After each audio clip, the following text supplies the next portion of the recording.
Hello and welcome to Friday Night Knits. My name is Rachel. I'm a wife, a knitter, a crocheter, a teacher, and I love to film, excuse me, episodes where I talk about my knitting journey, my crochet journey, my teaching journey.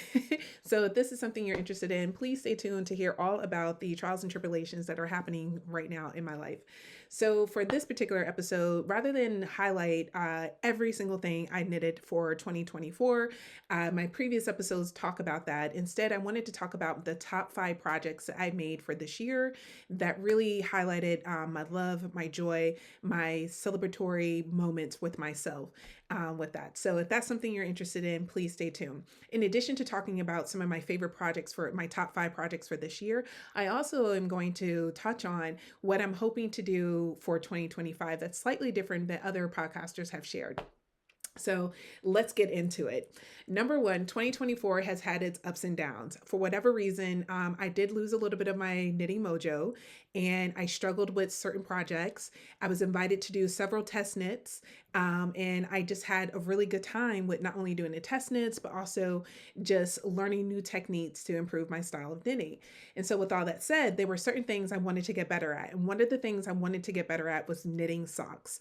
I had purchased the book, The Sock Project by Summer Lee, and instantly fell in love with the official 25 patterns that she has in there, in addition to the other patterns that she has in this particular book that not only improves your sock knitting techniques, but also opens you up to other possibilities that you can do if you decide to knit a garment.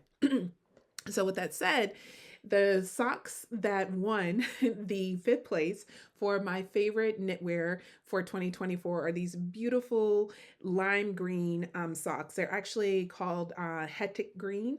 It's by Lang Jewel, Jawоll.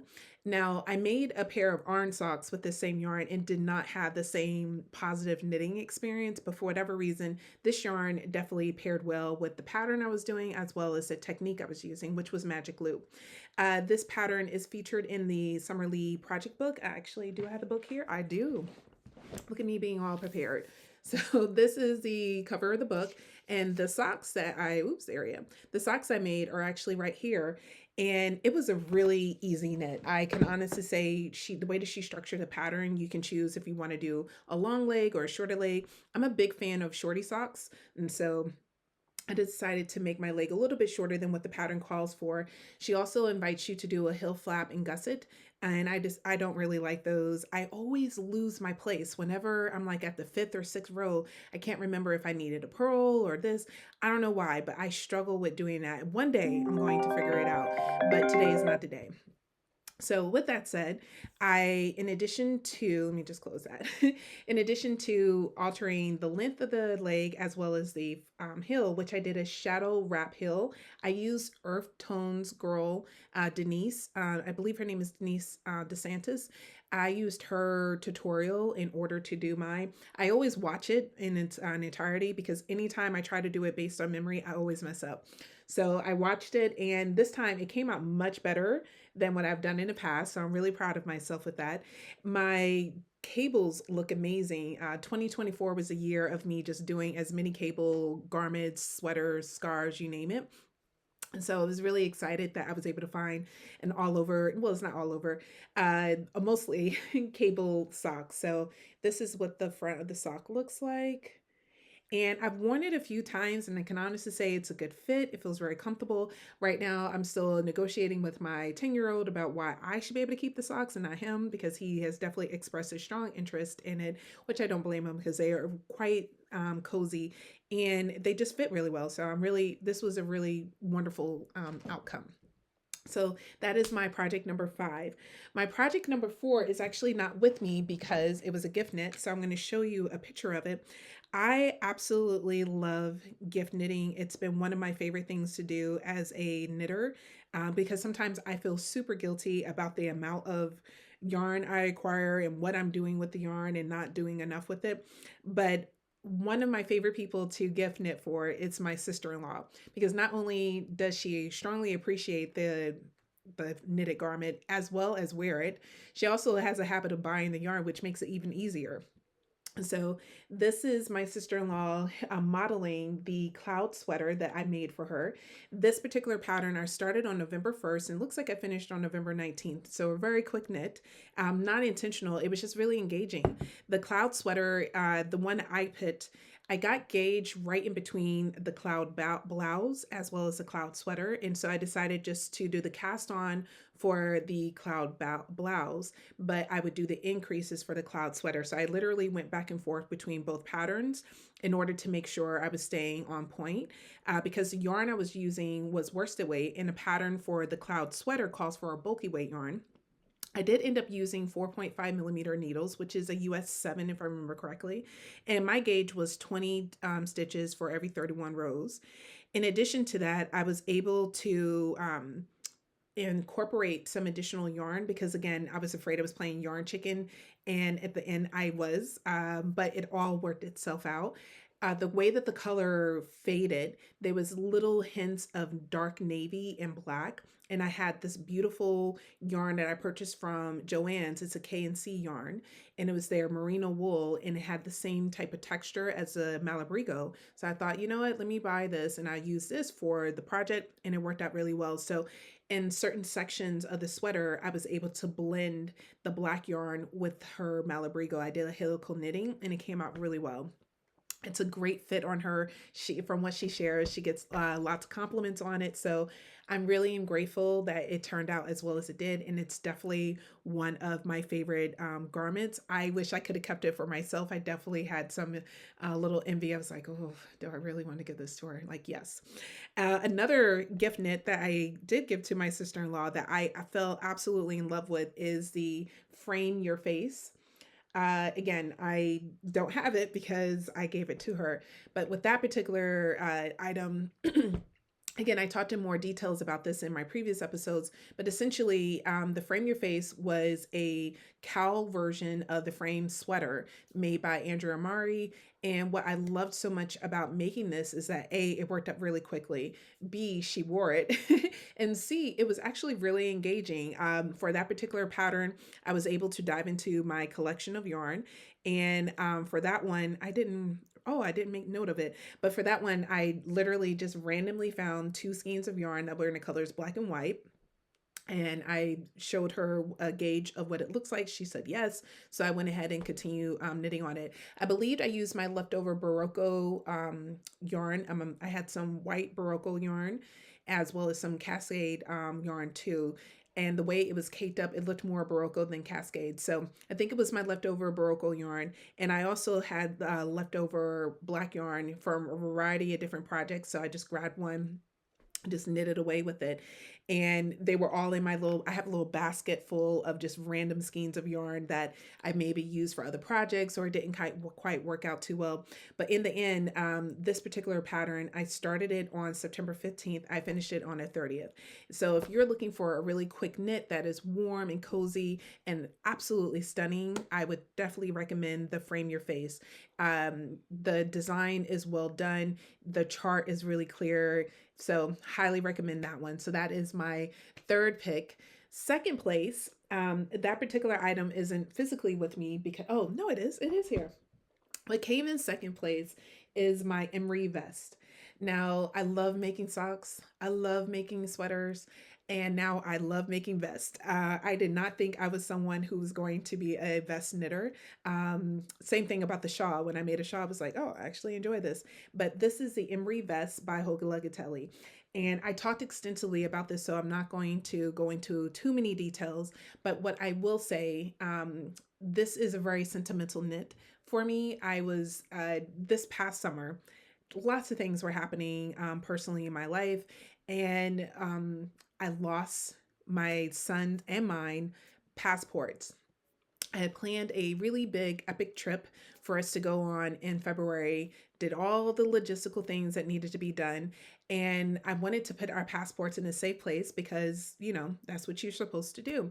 But for whatever reason, I could not remember where that safe place was. And I tore the house apart looking for it. So, in addition to losing our passports, which left me so distraught, I also lost my dog tags. For those of you who are new, while I was in college, I joined the United States Army, and so I did Army ROTC as well as Army while as a student enrolled at Georgia Southern University. And so, being an enlisted soldier and doing all the training in order to become a commissioned officer is one of the opportunities that the program offered me at the time when I was a student. And so, those dog tags really were sentimental because they make your dog tags for you, at least at one of the training camps I had to go to. So, they made our dog tags and we had to put them onto a board, and it was this whole ceremony. And then we went through this really extensive, intense training that not only tests your physical ability, but it also tests your mental. I learned a lot about myself in terms of my leadership style and my ability to work as a team with other people. And so getting those dog tags and graduating from that particular level of training really meant a lot to me. And so the fact that I could not remember where I put them, because again, I was trying to put them in a safe place because my dog tags obviously have my social security number on it. So I was like, I thought I put it in a safe place, could not remember where it was. And I shared my memory loss with my doctor, and she shared with me that, women who are at my age go through this cycle of, memory fog, as she dubbed it, and that's what I was going through. And unfortunately, I still couldn't remember where I left my passports, but I did eventually find my dog tags, which you have no idea the joy it gave me. So I share all that because I was going through that emotional crisis. I ended up casting this on because I needed to get that energy out. I needed to exert that. I could not keep that balled up because I didn't want to fall apart mentally. And so I'm so grateful to God for knitting because it allowed me to express my pain, my frustration, my anger with myself for being so disorganized and irresponsible. Like I laid into myself for that. So I made this beautiful vest. I initially started with a darker color mohair and found that I didn't quite like it. And so I ended up switching it to a lighter mohair at the middle. And then I did the darker mohair towards the end. And I love it. I absolutely love the way that this came out. This is something I wear more often than I care to admit. And I still haven't blocked it yet because the second I finished it, I immediately put it on. I wore it. I could not take it off. And I wore it again and again and again. And I have yet to block it. So eventually I will block it. And it looks so stunning without it being blocked. So I can't wait to see what it looks like once it is officially blocked. I wore it to work. I've wore it around the house. I've wore it to going out with my peers. It is definitely something that's perfect for this mild winter that we're having. I thought we were going to have a freezing cold winter given the extreme temperatures we had over the summer. Usually it balances out, but unfortunately, we've had a very mild winter. It has not been very cold and snowy as it usually is in Massachusetts. And so, but this has been a perfect alternative because I've been wearing it like as a vest because I wear those puffer vests quite often with like a long sleeve shirt. And this blends so well with it. It fits me like a glove. It's loose enough where it's not too snug. And so on the days where I'm not feeling too great about myself, I still feel cute in it. So this is hands down one of my most sentimental knits that I have in my possession. I am so proud of myself as well that I persevered through this because it took a lot of mental energy to follow along with the pattern and deal with all the things I was dealing with over the summer. Some of my things I love about this particular pattern, which is why I highly recommend it. Number one, Hoga Locatelli with this pattern. Not only does she include the directions on how to do the vest, but she also includes the directions on how to make this a sweater. So you get a 2-in-1 for the same equivalent for most like patterns out there, including like Andrea, Mowry, and so on and so forth. So that was one of the things I really love about it. Second, it's a worsted weight. So it works up really quickly. Like 1 minute it's on your needles and next minute it's off. I'm like looking for, did I not do a project page for it? I don't remember the date of when I cast this on. It looks like I didn't actually, no, I didn't post this on my Ravelry. I'm sure it's somewhere on my Ravelry. I just am not seeing it right now. But one thing I did notice about this particular sweater is that it gives really clear instructions on like how to do the cables. And if you're someone who, there it is, if you're someone who is not very well versed in doing cables, this is your sweater because you get very clear directions on how to do the cable that's going along here. So this cable here, get really great directions. The diamond, oh, I was so scared about doing the diamond. I was petrified because it's crossing over. You got to maintain a certain stitch, and then there's the moss stitch right there. So I was very, very afraid, but it came out really well. And then finally, what also petrified me was this braid down the middle, because there was a lot of specific steps that you had to do in order to maintain the shape of it. But over a course of time, it became intuitive, where I realized I was like, oh, I'm at the part where I need to do a crossover or whatnot. And it is, you do start off doing flat, and then you join in around and doing it in around. By the time I got to the round, it was flying off my needle. So it went super fast. This was one of the projects I entered into the make along. This one didn't win, but my Solari did. But that one's hanging up in my room right now. So I started this project. It looks like it officially started on September 22nd, and I finished it on November 10th. So very, very glad that I put this on my needles. It was one of those projects that healed my heart as I was going through that particular emotional crisis at the time. And so I'm so grateful to knitting for once again bringing so much joy into my life. And last but not least is the project that I'm wearing. Usually, whenever I film these episodes, I am not wearing one of my knits. I'm often wearing a sweatshirt, something cozy and comfortable. But this particular garment is like a sweatshirt to me, so I wear it all the time. So the garment I'm wearing is the Petite Knit Wednesday sweater. I have been searching and searching and searching for a beautiful oversized turtleneck sweater, and I narrowed it down to an Ozetta sweater, a my favorite knitwear sweater, and a petite knit. And the reason why I chose the petite knit was one, I found that the projects on her detail page, it looked great on different body types. So that was one reasons why I gravitated towards it. I knew I could have the extra positive ease here. I'm gonna stand up and show.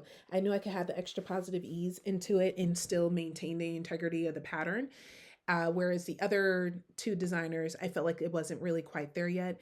And then finally, it was petite knit. And if I knew this is my first time doing a true turtleneck sweater before for myself in black, and I just wanted to go to go towards a pattern designer that I'm more familiar with, because I didn't think I had the capacity of relearning the techniques by Ozetta or whatnot. I do still plan on making a few Ozetta patterns. There's quite a few that she has that I'm absolutely obsessed with. So my hope for 2025, I will be casting one on, which I'll talk more about later. But with the Wednesday sweater, I have the ease I wanted. One of the biggest concerns I had was around like how it's going to fit on my underarms, and I'm so excited to say that it's perfect. So one of those days where I'm feeling overheated because like most women my age, I experience hot flashes and they come out of nowhere.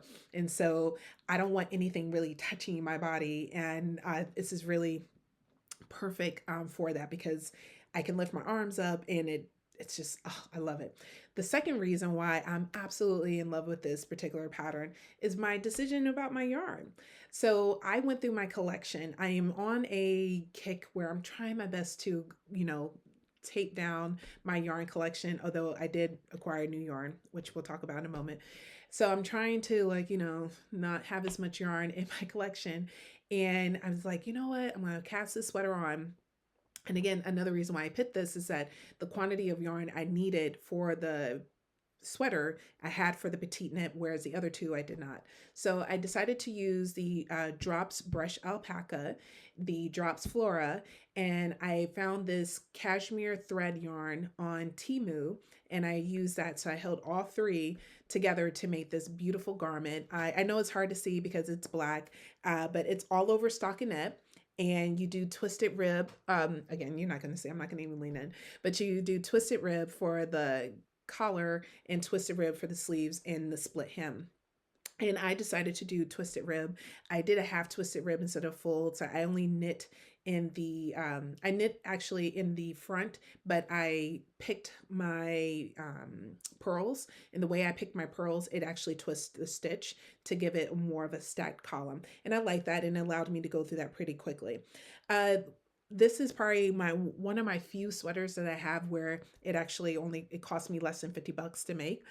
Usually with the sweaters I make, it's definitely up there. The only other garment I think I have where actually this vest, this is another item that I know for a fact that this cost me less than $50 to make as well.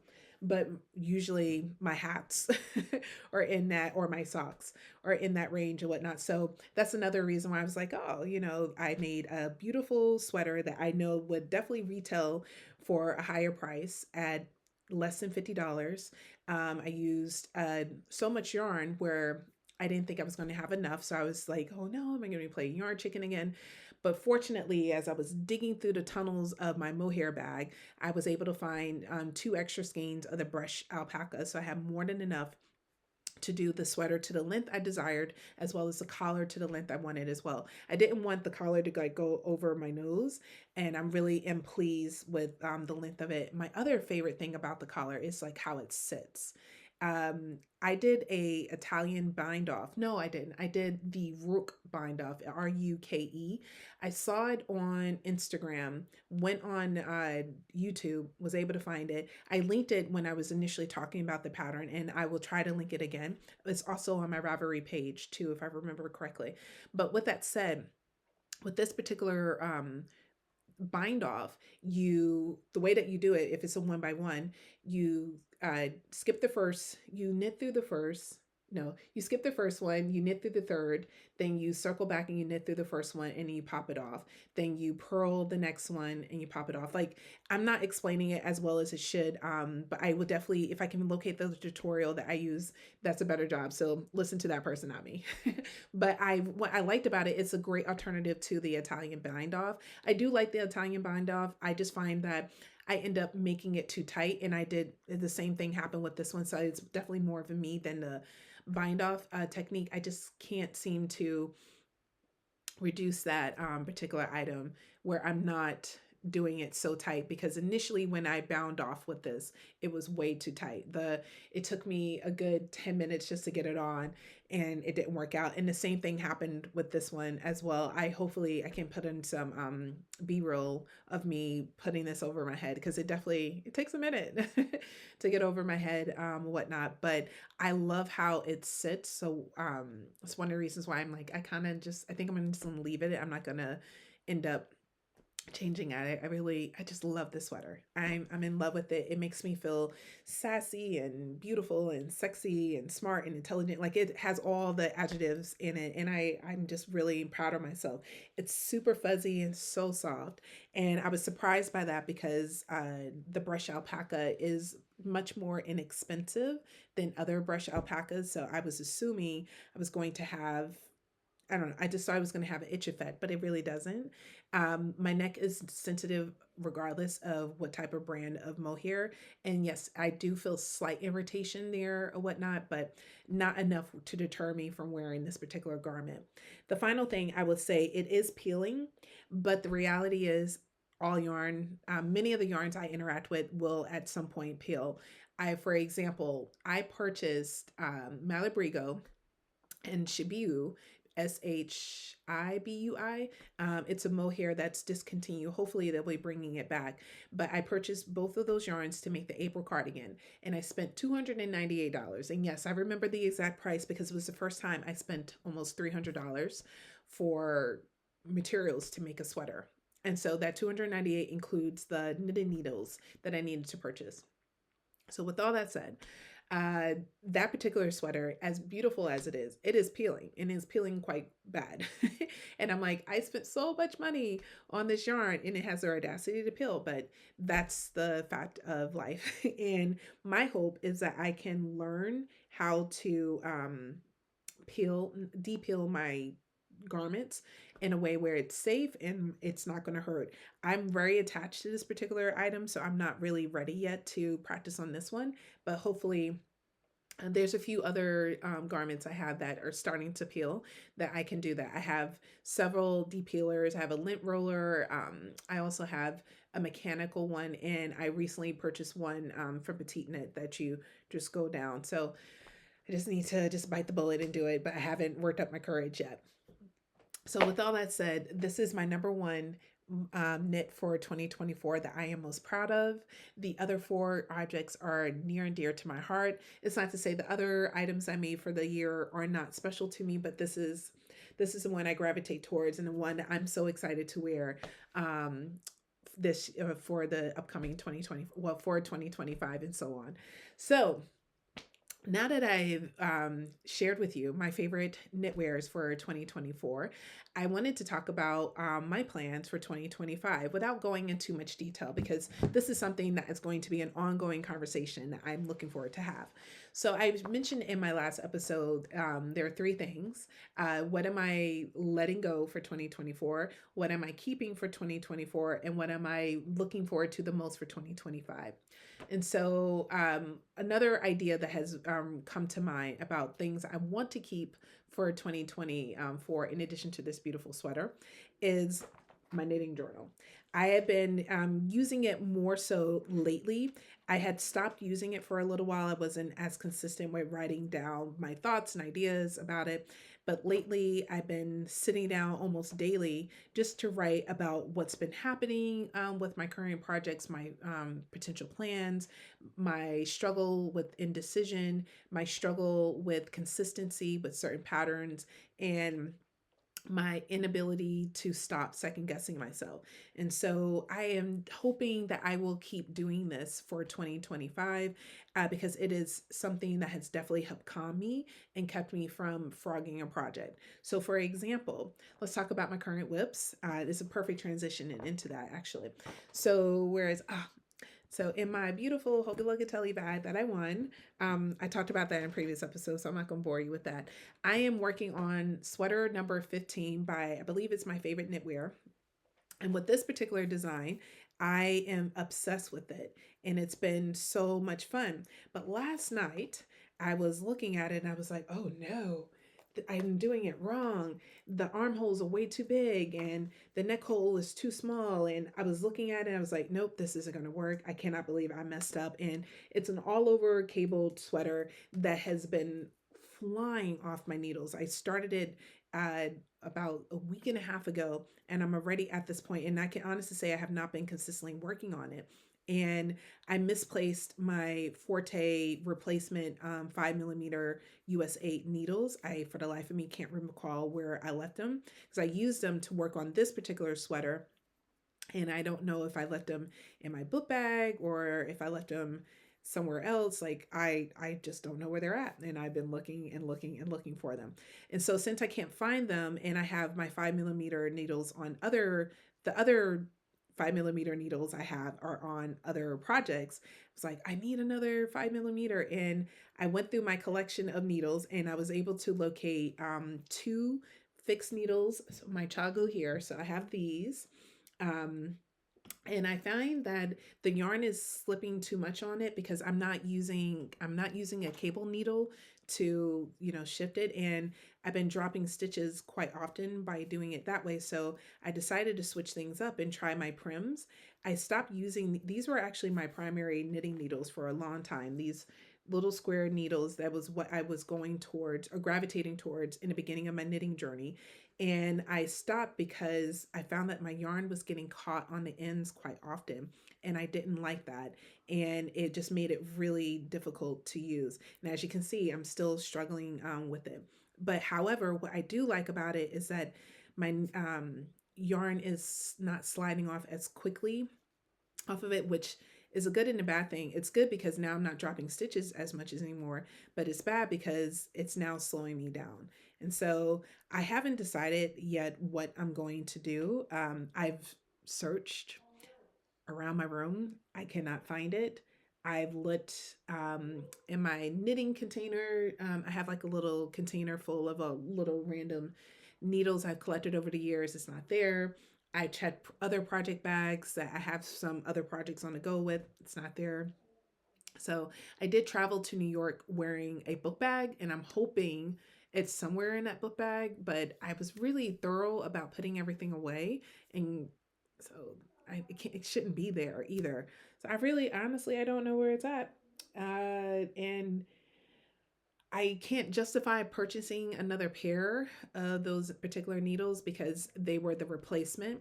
of the needles that broke. Chagu was really generous of their 4.5 needles broke. I was making a garment. I can't remember which one now, but I was working on a garment and went to pick it up to continue knitting after I put it down, went to pick it up and it snapped.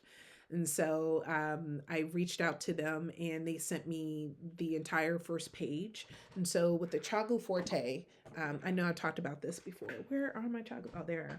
With the Chagu Forte, how you get them? You get this lovely little leather bound container, and then you get a whole sleeve of knitting needles.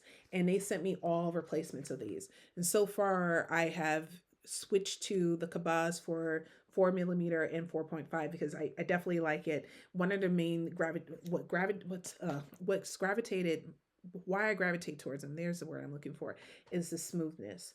With my other Kabaz needles that I got from Knitter's Pride, there is a distinct like connection that's right there. It's not as smooth. Whereas this just, oh my gosh, my yarn just flows so nicely off the needles. And it does with the other ones too. Like I have nothing but positive things to say about the ebony version as well. But for whatever reason, I cannot find my 5 millimeter. And it seems like almost every single pattern I'm doing of late requires me to have 5 millimeter needles. And although the sweater number 20 requires you to use 4.5, I chose to do 5 millimeter because I forgot. I didn't look at the pattern. And for whatever reason, my brain said, you're supposed to use a 5 millimeter needle. I wasn't. And you know, when I realized that I was supposed to use a 4.5 after I joined in a body, because I was like, oh, I need to go ahead and find my, the needles I'm going to use for the sleeves because I'm going to do those pretty soon. And I was looking at the pattern and I was like, oh, wait, I'm supposed to use 4.5, not 5. I'm like, oops. I didn't do a gauge swatch on this. I like the way it fits. I actually tried it on and it fits so nicely. So I'm like, I'm just going to stick to it. It's been working just fine. I didn't use the Aran weight yarn. I'm using a DK weight yarn. So maybe using a 5 millimeter is the reason why I'm making gauge, because I did actually measure my gauge and I'm on point. So I'm going to keep going with it. But hopefully I can find my 5 millimeter needles because I really like those. But as I said before, I cannot justify buying another pair because I have 3 fixed, maybe even 4 fixed needle Chagu. I also have my Prims. I also have the original ebony wood Forte needles. I have the Kabaz needles from Knitter's Pride. I have so yeah, all that to say, I have enough. So I don't necessarily need to do that. So I'm trying to refrain from buying additional knitting needles, but I'm having a case of FOMO, and they're not too expensive to replace. So I don't know. We'll see. I probably will end up buying it, just knowing how I am. But anywho, that's what's on my needles right now. I wrote a lot about that in my journal, especially when I was about to frog it, and I felt like such a butthole for almost frogging that. And it was just for me, just assuming it was too small. And once I tried it on, it fits like butter. I love it. It's not too oversized, but not too close knit. I'm in love. So that's a result of writing in my journal. Another positive experience with my journal is with the throwback. So this is well, actually, I'm going to say talking about that in a second. So let me just finish up with my whips. So that's my first whip. My second whip I wanted to talk about is another test knit. And so me and my journal has been keeping track of how to do this particular pattern. It is well written, easy. This is another Veronica Lindbergh pattern. This one is called Late to Checkout. It's on my Ravelry, and this is what I've done so far.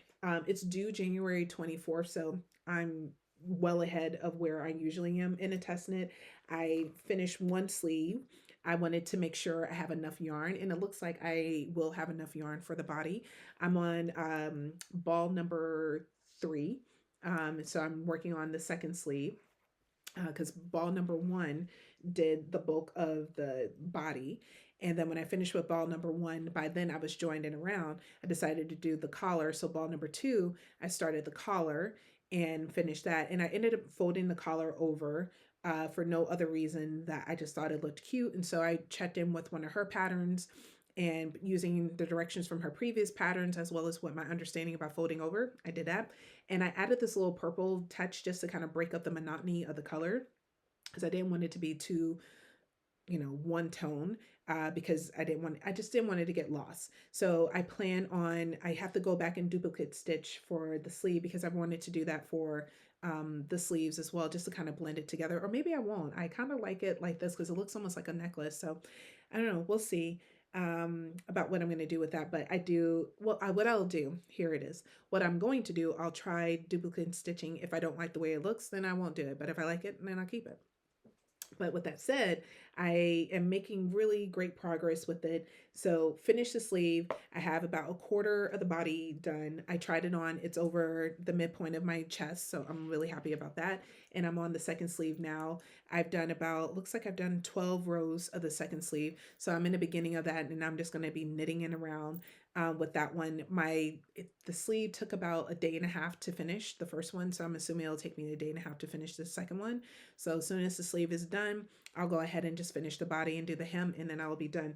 This will definitely most likely be my next knit that I finish. A weird thing happened though with this. I don't know if you can see it in the front. So I was working along this or whatnot, and I thought maybe I had changed yarn, but I didn't. I have this weird like tightness that happened in my tension right here.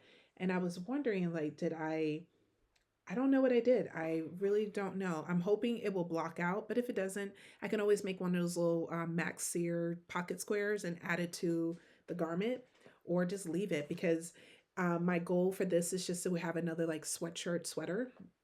I want to like move out of my hoodies and into more casual wear sweaters at home. And I thought this would be ideal because this is a superwash yarn. Oh, I didn't even tell you about the yarn. I'm sorry.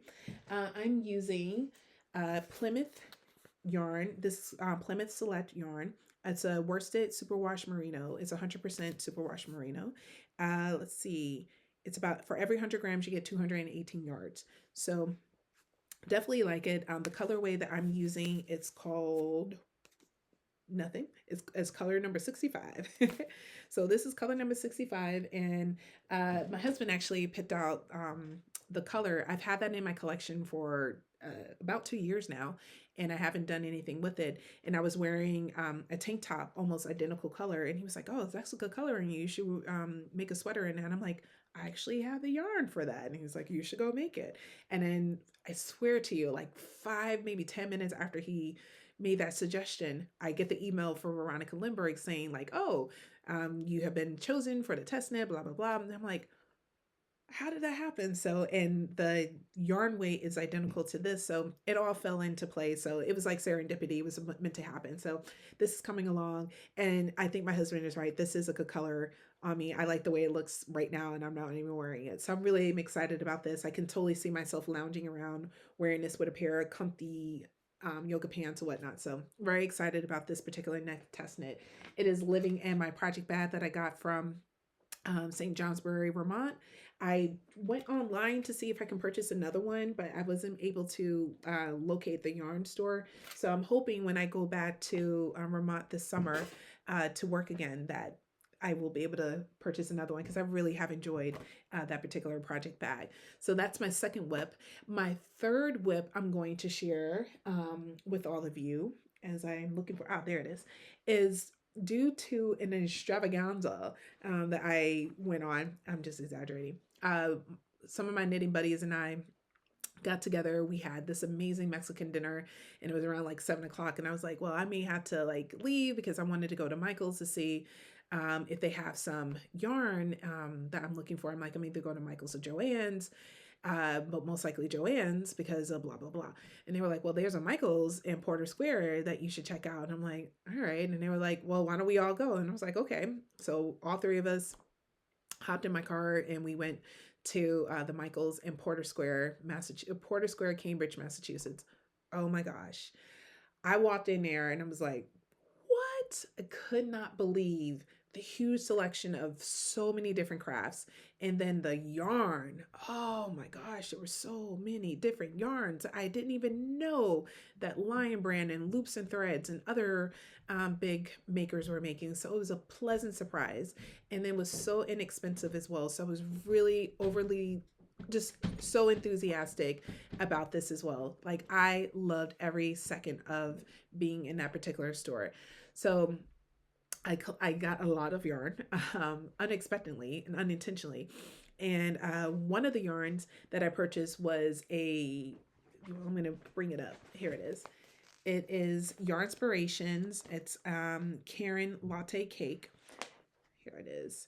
And I've seen other versions of this, but this is definitely so much better because I think Bernat has a version of yarn like this, and I love this one so much more. It's softer. It's oh my gosh, I'm in love. So the color that I chose is Lavender Shore. This is considered to be a bulky 5. You get it's 58% acrylic and 42% nylon. I know that some people have feelings about acrylic. That is not what this channel is here for. You buy what yarn that makes you happy and that makes beautiful things and call it a day. But as I was saying, with this particular yarn, you get 530 yards of yarn for 250 grams. And so far, it is working up quite nicely. I am making the Berlin scarf. I have been eyeing the scarf for months. Been like, oh, I want it ever since I saw Amy on NE or New England Knits or NE Knits. I was like, gosh, I kind of want that that scarf. And then I kept seeing my students wearing these big, beautiful scarves that had fringes on it that looked almost identical. I was like, I could make that for really like less than what it cost because one of my students, she was wearing hers, and I'm like, how much did you pay for it? She's like, oh, like $70. I'm like, $70? You purchase that for $70? In my mind, I was thinking like that's way too much money, even though I can spend $70 on 2 skeins of yarn. Or yeah, so we're just. But anywho, I was like, oh well, good for you. I'm going to make my own and spend less, and I am doing that so far. I am nowhere near the end with this. I have reached a quarter of what it's supposed to be because it's like 70 inches, if not more, longer than that. And I'm just knitting away. So whenever we're watching a movie or I just need something quick to put on my needles, this is what I've been grabbing, and it's living in my beautiful sister's bag. You can see the purple theme happening here. So it's been coming along really well, and I highly recommend the pattern. It's you cast on set amount for the size you're doing, you're working around for the desired length or to the length of the pattern suggest you do a provisional cast on, and I believe this is for the fringes that you're adding on. And yeah, I definitely like it. Now with this particular pattern, if you are not someone that wants to make a sweater that's going to take a good 30 days to make, this may not be the pattern for you because it is definitely just knitting and around, round and round. If you struggle with like sleeve island or knitting socks in a tube, this may not be the best pattern for you. But if you're someone who loves mindless knits, this is the pattern for you because it is definitely mindless. I watched a whole movie one night, and that's what gave me the length that I currently have. I haven't really sat still over break to watch another movie. Every time I go to sit down to watch a movie, another knitting project calls my name. Like the sweater number 15, I end up watching First Night. I think it's called First Night with Richard Gere and Sean Connery. It was a random thing I saw. I'm like, gosh, I haven't watched that in a long time. My mom and I saw that when I was in high school. That was one of the few movies we saw together. And we were both like, huh, well, I like that. I like that. I do miss going to movies with her. She was my movie buddy. But anywho, and so that is my third project. I'm not going to share any other projects because they're just nowhere at a stage worth sharing. I will share. I will update the fact that the turtle shawl that I had planned on making using the red yarn I got from Temu, I ended up frogging it. The yarn was just too thick and I just didn't really like it. So I decided to shift gears with that one in 2025. I'm going to make this sweater, but I'm going to use my fingering weight yarn from CC Wool that I got. I'm in this like tweed phase right now. And before I fully commit to making a tweed sweater, I thought I'll start with something small. And so I'm going to hold it with some leftover Surrey alpaca that I had and just start knitting on it. So that's going to be my one of my cast-ons or recast on. Another project that I've been obsessing about is the Badger in Bloom sweater. So today I gifted that particular sweater to myself and I started working on the swatch.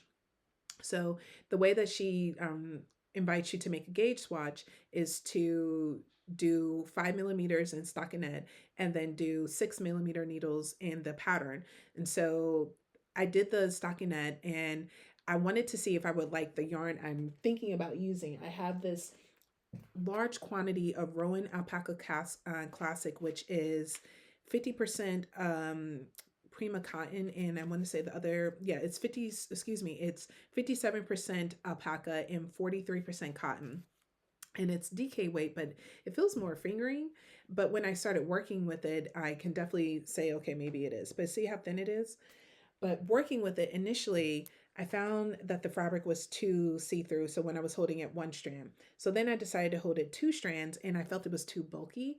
And it could work, but I was like, I'm just not really feeling it.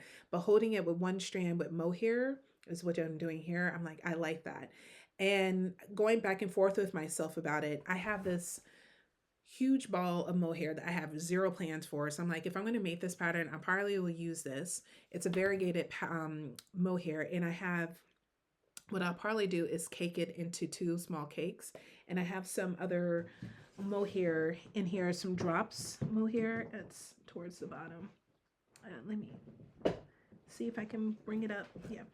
A couple of weeks ago, I took all of my mohair and just took a piece of string and tied it together. Is this, yeah, I'm like, is this white? This is a little pink in the light, but I think I'm going to hold it with this. I figure between these two mohair that this will work. And the pattern, I don't think I'm going to need all of these, to be honest with you. And so another thing I'm considering is that I have random skeins. It's not in this little plastic bag, but I do have some random skeins of just some leftover yarn that I could, mohair, excuse me, that I could potentially use if I don't want to dive into this particular stash. So we'll see what I end up doing with that. But if I do move forward with this pattern, which I most likely will, I'm definitely going to hold it with the mohair. And the second piece is this beautiful gray yarn that I purchased from Joann's. I've been eyeing this yarn for a minute. It's their Cloud Alpaca yarn. It's 28% polymade, 14% merino wool, and 58% baby alpaca. And you get 164 yards. And it was on sale this week. And I got it for, so usually priced between, at least at my Joann's, it priced around $9.99. And it was on sale for $6.99. But with my teacher discount, I got it even, I think I got it for $4.99. So I was really happy about that. So I purchased, there were only 3 of these left. When I was looking at it, I was like, that might be really great for the cloud, for the Badger in Bloom. And I also have this beautiful wool folk yarn as well in black. And so I was going to do all 3 together. So the pattern has 2 versions. It has one version we can use 5 different colors, another version where you can use 2. And initially I was going to do the 2. I was gung-ho, all said, focus on doing 2. But when I came across this, I thought the 3 of these together, I think that would just look stunning. And she has a very clear directions on how to do multiple, add more yarns to the yoke. So that is definitely going to go on my needles. I'm going to finish making my swatch. It's my first time making any. Oh, I'm so sorry. I didn't even tell you the name of the designer. So let me back that up. So the Badger in Bloom is a, oh goodness, what's the word I'm looking for? Oh my God. It's a stranded colorwork sweater by Anne Vinsel. This is a worsted weight / bulky, because you can definitely, she calls for bulky weight yarn, but the yarn that she's using is usually categorized as worsted. But I think the way that you're using it, you get like a bulky gauge. And the gauge for this, it's 16 stitches on a 5 millimeter and 16 stitches on a 6 millimeter. So the gauge, I'm curious about how this is going to work. For me, it's really about the fabric that I'm making, and the fact that this is top down, I know I'm going to be able to try this on. So if I need to make some alterations to it, I will definitely be able to do so. Um, I was a little nervous about moving forward with this particular pattern, but it seems pretty straightforward. I was hesitant about that because there were some mixed reviews on Ravelry about it. And I try not to lean too heavily on what others say about a pattern. Instead, I look at the project pictures and the number of folks who cast this on. So let me just see if I can go to the project page. Ba, ba, ba. Oh, I'm like starving all of a sudden. Here we go. Have you ever had that moment where you're just like, oh my gosh, I can eat so much food right now? That is me right now. I'm like, ooh, nope, that's not it. Oh my gosh, she has so many great patterns. I hope I really fall in love with this because there's a couple on there where I'm like, I want to knit it. Here we go. This is one I end up purchasing. So yeah, it has an overall rating of 4.8 and a clarity rating of 4.7. So actually not too bad. It's over 4.5. Um, and with that said, but looking at the 770 project pages, like it was working out magnificent. Like looking at the different variations, the different body types, the different colorways, the modifications people have been able to make to it, as well as just sticking to their original pattern, I was sold. So I am very, very excited about this potential project and it working up on my needles. I think it's going to be a really fun knit, and I'm curious about the outcome of it. So I'm going to keep swatching for that and hopefully be casting that on most likely in February, because for 2025, here's what's happening. I'm going to be challenging myself. Instead of telling you, like, these are all the patterns I'm knitting for 2025, my winter plans. No, because my plans are going to change as when we fall in love with new patterns or whatever we're gravitating towards. So these are my actual knitting plans for 2020 in crochet for 2025. Number one, stick to my well thought out plan. I have a bad habit of saying, switching things up in midway through a project and just throwing myself off. I'm not doing that for 2025. 2024, I did that way too often, and some projects I could have finished a little faster, or some projects that would have had better outcomes if I just did a better job of planning and just sticking to the plan. So, for example, the frame sweater. I knew going in that I wanted to use this a certain particular yarn, and instead of just buying the yarn that I wanted to use, I ended up going all around in circles with it, and it just didn't work out. And I ended up with a project that did not reflect my desire to make this particular sweater, and I just ended up with a lot of regrets. Did I was able to convert it into a cowl? Yes. Am I excited that I can wear this anytime I want? Yes. Could have been better? Yes. So I am going to stick to my plans. I will switch things up when the fabric isn't working. So if I'm noticing that the texture isn't just what it is that I wanted, or if the fit isn't fitting the way that I wanted it to, meaning it doesn't have enough drape, that's a good time to make changes to it. But if I made a swatch and made a thorough plan, I'm sticking to it. The second, I can frog it or change things if the pattern isn't clear. Then I will make modifications. And then finally, if I make multiple mistakes, mistakes are going to happen. That is without a doubt. But one thing I learned from my attempt to make the Arctic Light sweater is that with the mistakes I made with that particular garment, I needed to frog back and then I can go back again and do that. I do plan to make the Arctic Light sweater. At one point in my knitting career, it will be a finished project, but I'm just not in the mental space to cast that back on again and give it a whirl.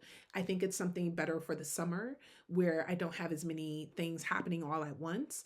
Especially when I'm traveling by myself and I don't have as many interruptions from my cute little boys. They've already been at the door multiple times as I'm filming this. So no, so that's my plan. Uh, the second challenge I have for myself for 2025 is that I'm going to make at least 6 pairs of socks. As I mentioned at the start of this very long video, sorry about that.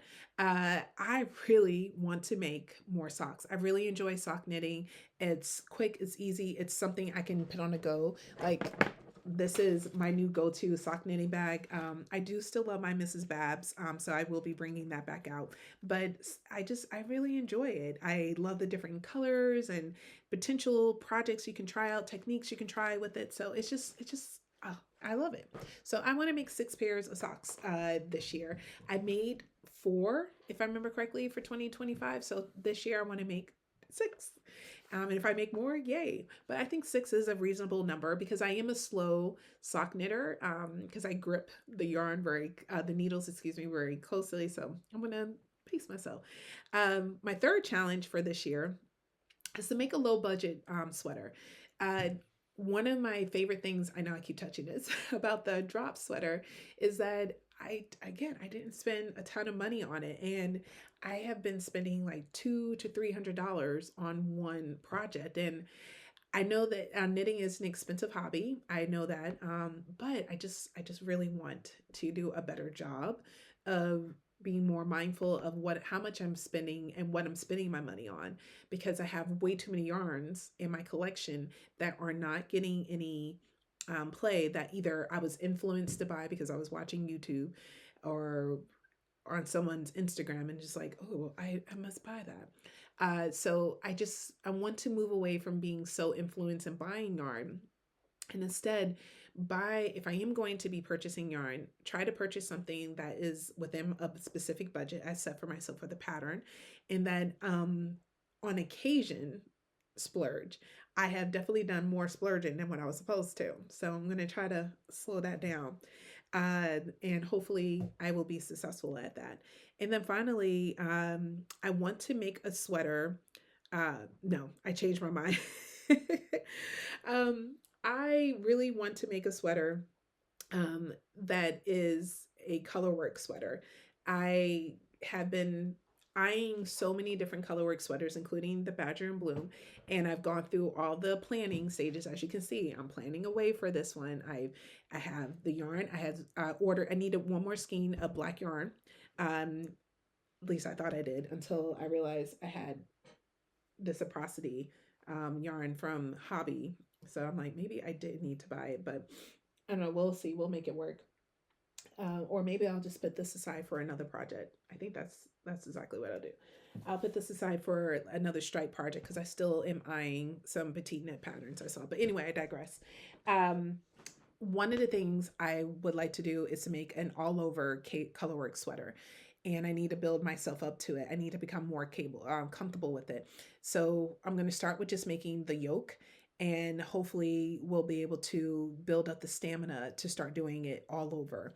There's a couple of Marie Wallen's patterns that I just keep fantasizing, about making and wearing on my beautiful brown skin. I just want one so bad, but I'm just intimidated by it. And I keep reminding myself, you made color work before. You made the stitches sweater. I made the little sheep cowl, and I'm sure there's others that I've made as well, but I really, really, really, oh, I made the tessellated vest, which is it's mosaic, but it's still a form of colorwork.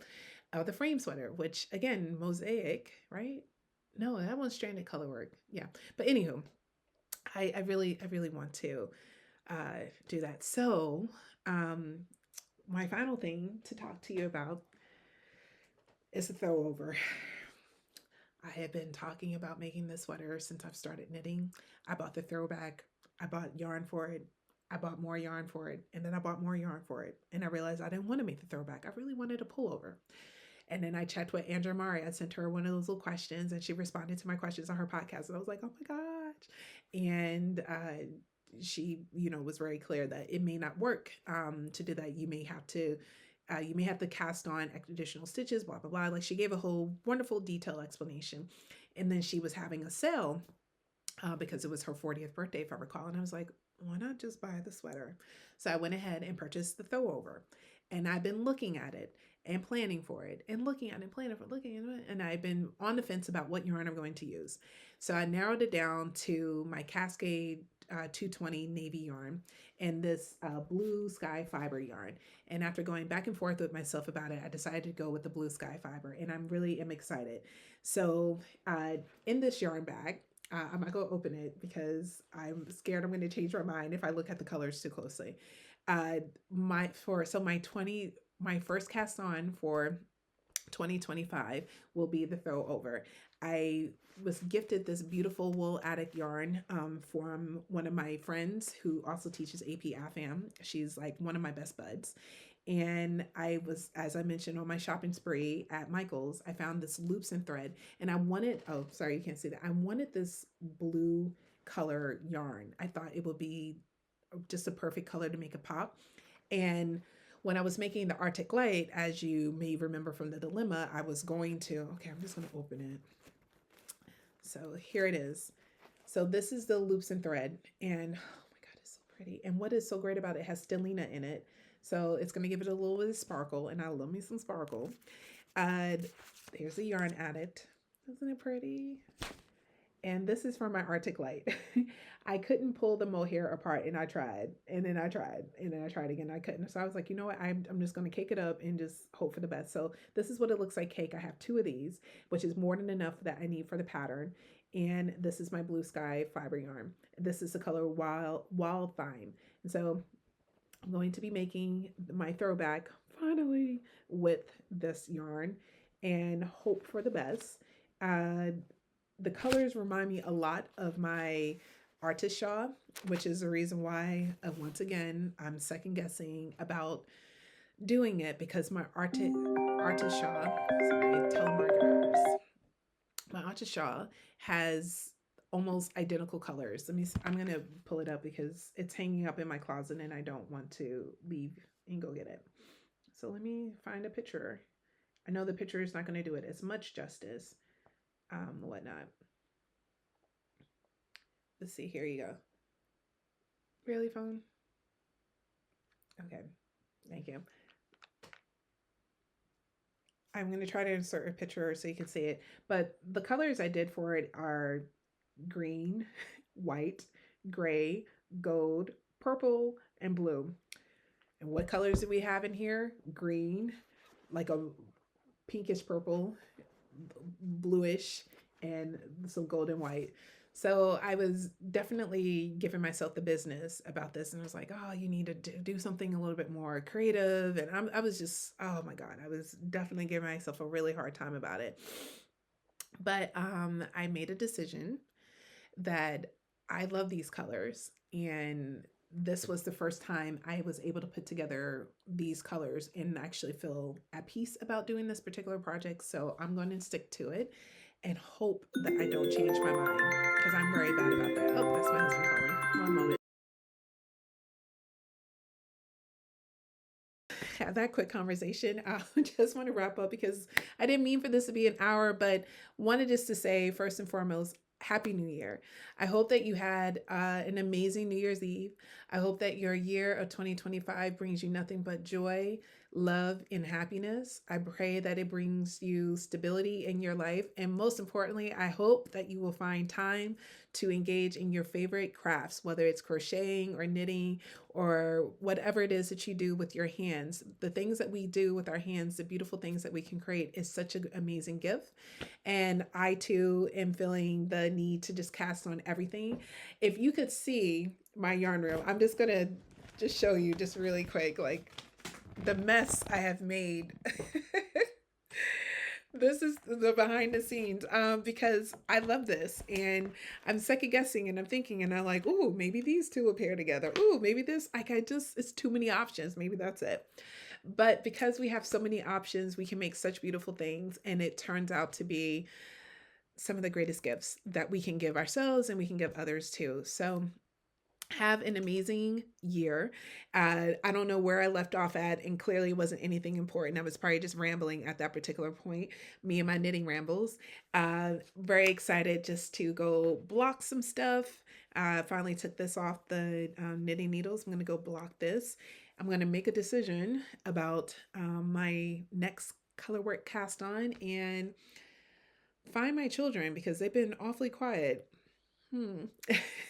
But anywho, Happy New Year. Thank you so much for tuning in. If you enjoyed watching this content, please like and subscribe to help me grow my channel. And if you want to learn more about what I'm doing, you can follow me on Instagram, where I occasionally will post about my current knitting projects or crochet projects. I'm also frequently on Ravelry, and so if you have access to that, you can find me there. My information is listed in the description. Thank you so much for tuning in, and I will see you on the next one. Happy knitting, happy crocheting, happy new year.